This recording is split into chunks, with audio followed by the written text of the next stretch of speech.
오늘 이 새벽에 함께 보실 말씀은 사무엘하 18장 16절에서 18절 말씀입니다.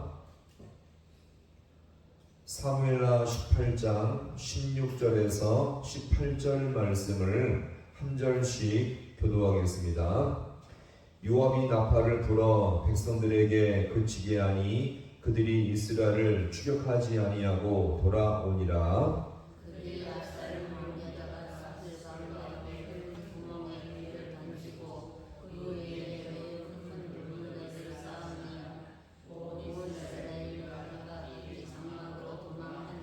(18절) 말씀을 함께 봅니다.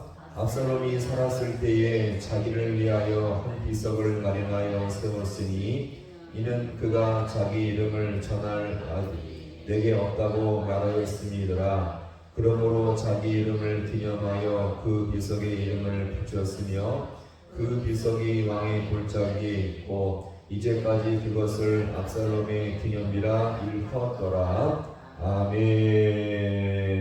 할렐루야. 오늘 이 새벽도 주님의 은혜와 인도하심이 있기를 간절히 소망합니다. 압살롬이 상수리 나무에 걸려 매달려 있을 때에 한 병사는 다윗의 말대로 그를 살리고자 했지만 요압은 오히려 이 병사를 책망하며 나무라며 왜 죽이지 않았느냐 분노했던 것입니다. 그리고 이 병사를 설득할 수 없게 되자 요압은 자신이 직접 다가가서 이 압살롬을 창으로 찔러 죽이고 만 것이었죠. 게다가 이것으로 끝나지 아니하고 자기와 함께 무장한 청년들 병사들을 10명도 함께 애워싸서 이 압살롬을 더 잔인하게 죽여버리게 된 것입니다. 정말 믿음도 없고요, 양심도 없고 이 모든 양심을 다 팔아버린 잔인하고 폐역한 짓을 저지르고 만 것입니다. 자, 이렇게 요압이 압살롬을 죽이고 난 후에 취한 행동이 무엇입니까? 오늘 이 본문의 말씀, 16절 말씀을 함께 보겠습니다.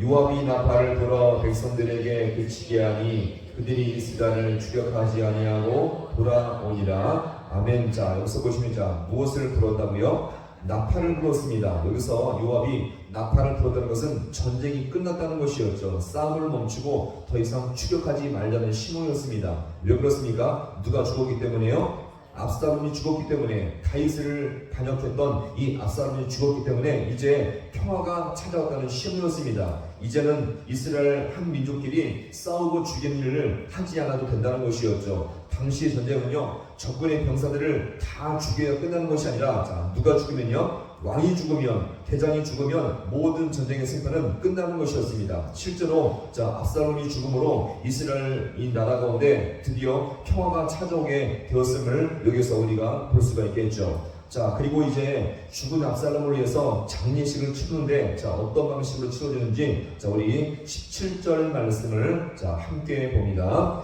그들이 압살롬을 옮겨다가 숲을 가운데 큰 구멍에 그를 던지고 그 위에 매우 큰 돌무더기를 쌓으니라. 온 이스라엘 무리가 도망하니라. 아멘.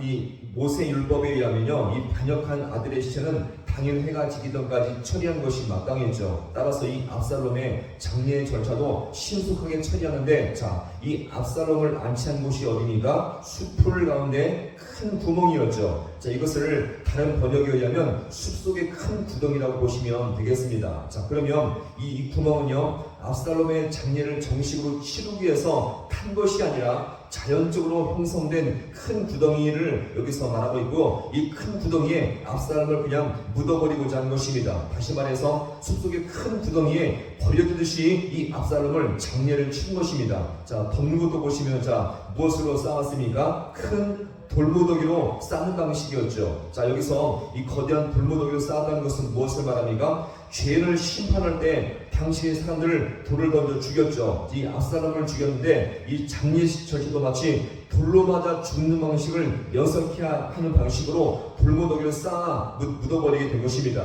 정말 비참하게 죽은 모습을 여기서 우리가 보여줍니다. 그러면 왜 이렇게 이 압살롬 무덤을 비참하고 경멸적으로 만든 것입니까? 그런 단순한 범죄가 아니었죠. 누구를 거역했습니까? 부모를 거역하며 나라를 대적하며 잘못된 방식으로 왕이 되고자 하는 이 폐역무도한 죄인이기 때문에 이런 이 모든 장례 절차도 아주 비참하게 죽게 했던 것을 여기서 볼 수가 있는 것입니다.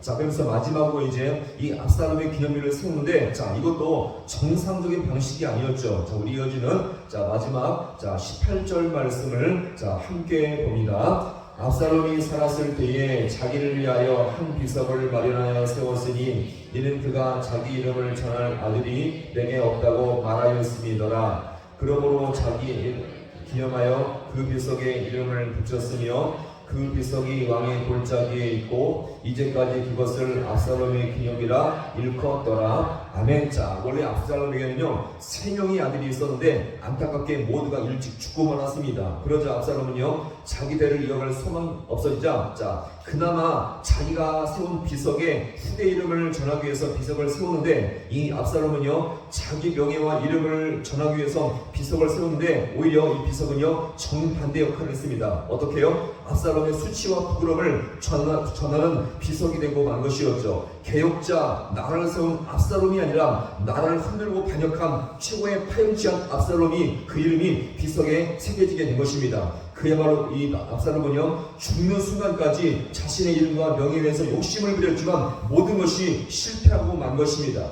여기서 한번 잘 보세요. 하나님 없이 자기 욕심과 명예를 위해 살아갔던 인생의 결말이 무엇입니까? 완전히 실패하며 망가지는 모습을 여기서 우리가 볼 수가 있는 것입니다. 따라서 우리 모든 성도의 인생은요 하나님을 믿는 자로서 이 땅을 살아갈 때 무엇을 하며 살아갈지라도 가짜입니다. 하나님을 위해, 교회를 위해, 성도를 위해, 하나님을 위해, 교회와 성도를 위해 살아갈 수 있는 복된 인생이 될 수 있기를 간절히 소망합니다. 우리가 무엇을 하든지 어떤 일을 하든지 어떤 일을 우리가 섬기든지 그것이 중요한 것이 아니라 무엇을 하면 살지라도 우리가 하나님의 영광을 위해, 교회의 더욱더 부흥을 위해, 성도의 회복을 위해 살아갈 수 있는 우리 모두가 되어서 더욱더 귀하게 쓰임받을 수 있는 복된 인생이 될 수 있기를 주님 이름으로 간절히 축원합니다.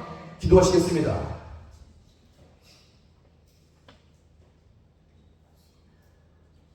하나님 아버지, 오늘 이 새벽도 주님께서 우리 모든 신령들을 말씀 가운데 인도하심을 너무나 감사드립니다. 압살롬이 아버지 하나님 나라를 반역하며 아버지를 끝까지 죽이고자 반역을 일으켰지만 이 모든 것이 다 실패하며 허망하며 끝나는 것을 이 시간 주님 앞에 아버지가 돌아옵니다. 하나님 없는 인생이 이렇게 허무하며 더욱 처참한 모습을 이 시간 돌아볼 때에 우리 더욱더 남은 인생 동안 하나님을 위해서, 교회를 위해서, 성도의 회복을 위해서 살아갈 수 있는 우리 모든 귀한 백성들 되게 하여 주옵소서. 하나님 아버지, 이것이 우리의 힘과 결단으로 되는 것이 아니라 성령으로 우리를 붙드시며 말씀의 능력이 우리와 함께 하실 때 이 모든 것이 가능할 줄로 믿사오니 성령님 우리를 도우시며 은혜의 길로 주님께서 인도하여 주셔서 더욱더 우리 모든 심령 가운데 우리가 살아가는 동안 건강이 있고 우리가 시간이 있을 때에 더욱더 주의 영광을 위해, 교회 부흥을 위해, 성도의 행복을 위해 살아갈 수 있는 우리 모든 귀한 백성들 되게 하여 주옵소서. 오늘 이 새벽 가운데 나왔사오니 우리가 더욱더 기도하는 모든 제목 가운데 성령님 기름 부어 주셔서 더욱더 우리가 간절히 기도할 때에 주님의 인재와 능력을 맛볼 수 있는 우리 모든 귀한 백성들 되게 하여 주옵소서.